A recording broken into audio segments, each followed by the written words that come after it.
Hello viewers, আসসালামু আলাইকুম। SB take Bangla সকলকে স্বাগতম।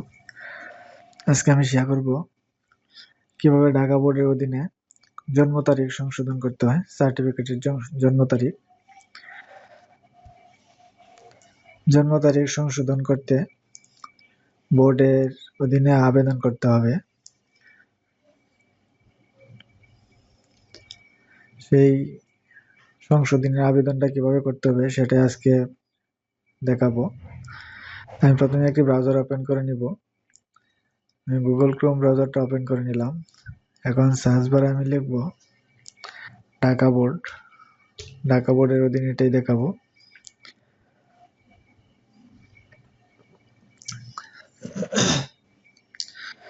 বর্তমানে নাম সংশোধন এবং বয়স সংশোধন দুইটা আবেদন একবারে হয় না। আমি আরেকটি ভিডিওতে দেখিয়েছি কিভাবে নাম সংশোধন করতে হয়, নিজের নাম, পিতার নাম, মাতার নাম। কিন্তু একই আবেদনে পিতার নাম এবং মাতার নাম এবং জন্ম তারিখ সংশোধন করা যায় না। জন্ম তারিখটা আলাদা একটি আবেদনে সংশোধন করতে হবে। তাই আজকের জন্ম তারিখ কিভাবে সংশোধন করতে হবে সেই প্রসেসটুকু দেখাবো। এখানে আছে অনলাইন অ্যাপ্লিকেশন, যে ঢাকা বোর্ডের ওয়েবসাইটটা। অনলাইন অ্যাপ্লিকেশন এখানে ক্লিক করতে হবে। এখানে ক্লিক করে দিলাম। এখানে ক্লিক করার পরে এরকম একটা পেজ ওপেন হবে। এখানে আছে সমতুল্য সনদের আবেদন, নাম ও বয়স সংশোধনের আবেদন, ডকুমেন্ট উত্তোলনের আবেদন, বিদ্যালয় শাখার আবেদন, কলেজ শাখার আবেদন, স্থাপন পাঠদানের আবেদন, অভিযোগের আবেদন। তা আমি যেহেতু বয়স সংশোধন করব, এখানে আছে বয়স সংশোধন, এখানে ক্লিক করতে হবে। এখানে ক্লিক করার পরে এরকম একটা ফিচার আসবে। এখানে আছে আবেদন ফর্ম, সর্বশেষ অবস্থা, ফ্রেশ ডকুমেন্ট, পাসওয়ার্ড পুনরুদ্ধার, ম্যানুয়াল। আবেদন ফর্ম, এখানে আমি ক্লিক করে আবেদনটা করব। আবেদনটা করার পরে একটি মোবাইলে একটি আইডি দিবে এবং পাসওয়ার্ড দিবে, যেটাতে যে সর্বশেষ অবস্থা। এখানে ক্লিক করলেই আইডি এবং পাসওয়ার্ড দিয়ে ফাইন্ডে ক্লিক করলে পরবর্তী অবস্থানটা জানা যাবে। যেহেতু আমি আবেদন করব, তাহলে বয়স সংশোধন আবেদন দিলাম। এখন আবেদন ফর্ম, এখানে ক্লিক করতে হবে। এখানে ক্লিক করে দিলাম। এখানে ক্লিক করার পরে ইন নাম্বার এবং পাসওয়ার্ড চাইবে। ইন নাম্বার এবং পাসওয়ার্ড, প্রত্যেকটা বিদ্যালয়ের একটি ইন নাম্বার আছে এবং পাসওয়ার্ড আছে।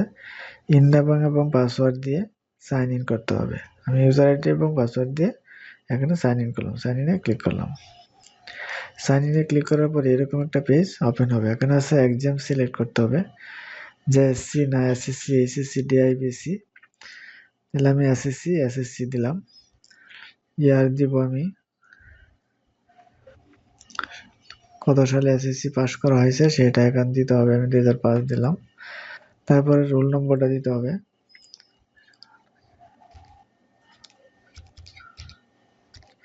রোল নম্বর দিয়ে দিলাম।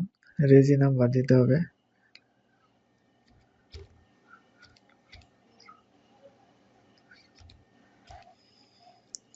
রোল নম্বর, রেজি নাম্বার দিয়ে এখানে ফাইন্ড আছে, ফাইন্ডে ক্লিক করতে হবে। ফাইন্ডে ক্লিক করার পরে এখানে কিন্তু যাবতীয় তথ্য এসে পড়ছে। এখন একটি আবেদনে জেএসসি, এসএসসি, এইচএসসি, ডিআইবিসি সবগুলো কিন্তু চেঞ্জ করা যাবে। সবগুলোর জন্ম তারিখেই চেঞ্জ করা যাবে। যে এখানে ক্লিক করলে যে সিটটা সাদা হয়ে গেছে, এখানে রোল নাম্বার, রেজি নাম্বার দেওয়া যাবে। যদি আমি এইচএসসি দিই, এইচএসসিটা কিন্তু সাদা হয়ে গেছে, রোল নাম্বার, রেজি নাম্বার দেওয়া যাবে, এটাও দেওয়া যাবে। তা আমি শুধু এসএসসিটা কাজ করব।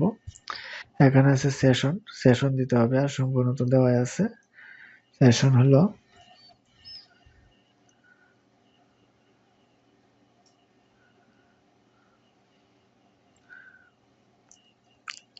সেশন 2005 দিয়ে দিলাম।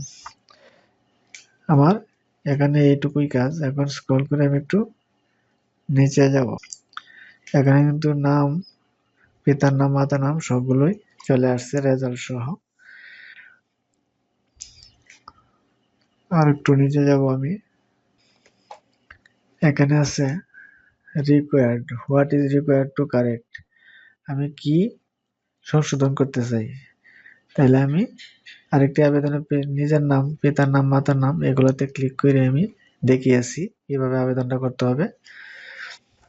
সেই আবেদনটা দেখলেই আপনারা নাম সংশোধনে আবেদন করতে পারবেন। যেহেতু আমি আজকে বয়স সংশোধনটা দেখাবো, আমি এখানে যে বয়সে এখানে চাপ দিয়ে দিলাম, এখানে টিক মার্ক দিয়ে দিলাম। এখন বয়স সংশোধনের আবেদনের ক্ষেত্রে জন্ম সনদ দিতে হবে, অনলাইন জন্ম সনদ। জন্ম সনদের সাথে এসএসসির সার্টিফিকেটটা দিতে হবে, এসএসসির সার্টিফিকেটটা দিতে হবে। অন্যান্য জায়গায়, এই জায়গায় হলো জন্ম সনদ, এই জায়গায় হলো এসএসসি সার্টিফিকেটগুলো দিয়ে দিতে হবে। এখানে আছে অ্যাপ্লিক্যান্ট রিসেন্ট ফটো, এখানে একটা ফটো দিয়ে দিতে হবে, এখানে একটি ফটো দিয়ে দিতে হবে।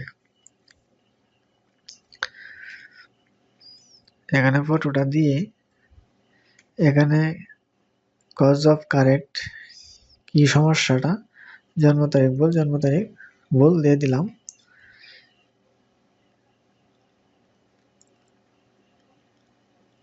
এখানে কিন্তু জন্ম তারিখ সংশোধনটা লিখে দেওয়া যাবে, এখানে জন্ম তারিখটা কি হবে এটা লিখে দিতে হবে। আর জন্ম সনদ যেটা দেওয়া হবে এটাতে তো জন্ম তারিখটা থাকবেই। তারপরে এখানে আছে আমি এই মনে প্রত্যয়ন করছি যে আবেদন বর্ণিত সকল তথ্য সঠিক আছে, কোনো ভুল বা অসম্পূর্ণ তথ্যের জন্য আবেদনটি বাতিল বলে বোর্ড কর্তৃপক্ষ দায়ী থাকবে না। এখানে ক্লিক করতে হবে, এখানে ক্লিক করে সাবমিটে ক্লিক করতে হবে। সাবমিটে ক্লিক করলেই আমার ফাইলটা সাবমিট হয়ে যাবে এবং পেমেন্টের অপশন আসবে এবং একটি ফর্ম দিবে, প্রিন্ট করে রাখতে হবে এবং এখানে পেমেন্ট করতে হবে 1000 টাকা এবং ব্যাংকের ফিটা আলাদা। পেমেন্ট শিট আসবে, পেমেন্ট শিটে গিয়ে পেমেন্ট শিটটা প্রিন্ট করে ব্যাংকে টাকাটা জমা দেওয়া যাবে। আর যদি মনে করেন বিকাশে দিবেন, এখানে বিকাশের অপশনও থাকবে, বিকাশে গিয়েও টাকাটা জমা দেওয়া যাবে। মূলত কাজ এ পর্যন্তই। এখানে অ্যাটাচমেন্টগুলো দিতে হবে এবং এখানে এক কপি ছবি দিতে হবে, দিয়ে সাবমিট করতে হবে, ব্যাংকে টাকাটা জমা দিতে হবে। ব্যাংকে টাকা জমা দেওয়ার পরে বোর্ড কর্তৃপক্ষ এটাকে সিরিয়াল অনুসারে দেখবে এবং মিটিংয়ে ডাকবে। প্রয়োজনীয় কাগজপত্র সহ মিটিংয়ে উপস্থিত থাকতে হবে। যদি সব ঠিক থাকে তাহলে আপনার জন্ম তারিখ সংশোধন হয়ে আসবে। এভাবে মূলত জন্ম তারিখ সংশোধনের আবেদন করতে হয়।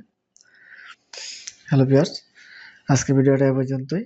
আমার চ্যানেলে নতুন হয়ে থাকলে চ্যানেলটা সাবস্ক্রাইব করে রাখবেন, যাতে পরবর্তী ভিডিও আপলোডের সাথে নোটিফিকেশন পেয়ে যান।